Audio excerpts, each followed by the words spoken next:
Jeffrey সারা রাত ঘুমায় না। জেফরি সারা রাত Reddit, porn, Instagram, Netflix, YouTube দেখা কাটায় দেয়। ও ভাবে যে রাতে তাড়াতাড়ি ঘুমাইলে কি বা হইব, আমি এন্টারটেনমেন্ট কখন দেখুম, আমি স্ক্রোল কখন করুম, আমি কন্টেন্ট কখন কনজিউম করুম। আর এই করতে করতে ওর বাইরে যায় 5টা 6টা, ভোর 5টা বাজে। ও মনে করে মাস্টার বেডটা করলে তোমার ঘুম আসবে না, তো ও একটা গুনিং সেশন শেষ করে ঘুমাইতে চলে যায় 7টা বাজে। ও 5টা বাজে উঠে, হ্যাঁ ও 8-10 ঘন্টার একটা ভালো ঘুম দিছে, কিন্তু ও ফ্রেশ একদমই ঘুম থেকে ওঠে না। ও মিজারেবলি ঘুমের থেকে ওঠে, ওর মাথা ব্যথা করতেছে, ও কোনো ফোকাস দিতে পারে না। ঘুম থেকে ওঠে চেষ্টা করে যে আচ্ছা একটু পড়তে বসে, আমার সামনে এইচএসসি, কিন্তু পড়তে বসে ওর ব্রেন কাজ করে না, ওর ব্রেন অন্যান্য থটস কাজ করতেছে, ওর ব্রেন একদম হ্যাং হয়ে আছে। এন্ড হঠাৎ করে ও দেখে কি পড়তে পড়তে ওর হাতে ফোন এসে বসে, ও ইনস্টাগ্রাম স্ক্রোল করতেছে। আবার অ্যাডোনিস ঘুমাইতে যায় রাত 8টা বাজে।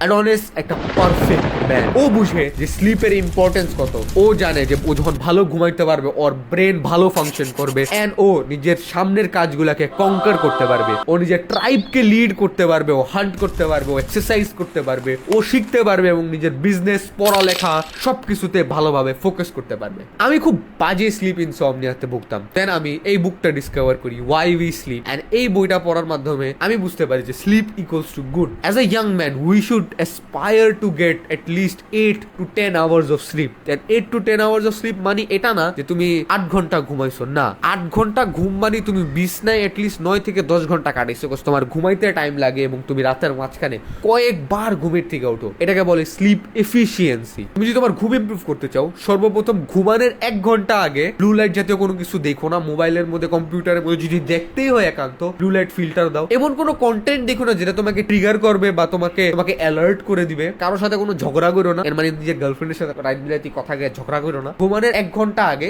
লাইট খাবার খাও, এমন কোনো হেভি খাবার খাও না যেটা তোমার ডাইজেস্টিভ সিস্টেমকে অন রাখবে, এন্ড তুমি রাত্রেবেলা ঘুমাইতে পারবা না। ঘুমাইতে যাওয়ার একটা অ্যালার্ম দাও, যে তুমি যেই টাইমে ঘুমাইতে চাইতেছো, যেই টাইমটা তোমার জন্য রিয়েলিস্টিক, যে তুমি লাইফ টাইম এই শিডিউল অনুযায়ী ঘুমাইতে পারবা, ওই শিডিউল অনুযায়ী ঘুমাইতে যাওয়ার একটা অ্যালার্ম দাও। যে ফর এক্সাম্পল আমি ঘুমাইতে যাই 10টা বাজে, আমি 10টা বাজে একটা অ্যালার্ম দিয়ে রাখছি 9:30টায়, এবং 9:30 বাজার সাথে সাথে আমি ঘুমানোর প্রিপারেশন নেই। এন্ড তুমি তোমার স্লিপকে ইমপ্রুভ করার মাধ্যমে তোমার ফোকাস, তোমার লার্নিং, তোমার সব কিছুর এবিলিটি তোমার বাড়বে, তোমার কগনিটিভ ফাংশন অনেক ভালো হয়ে যাবে, and you can become 1% better every day.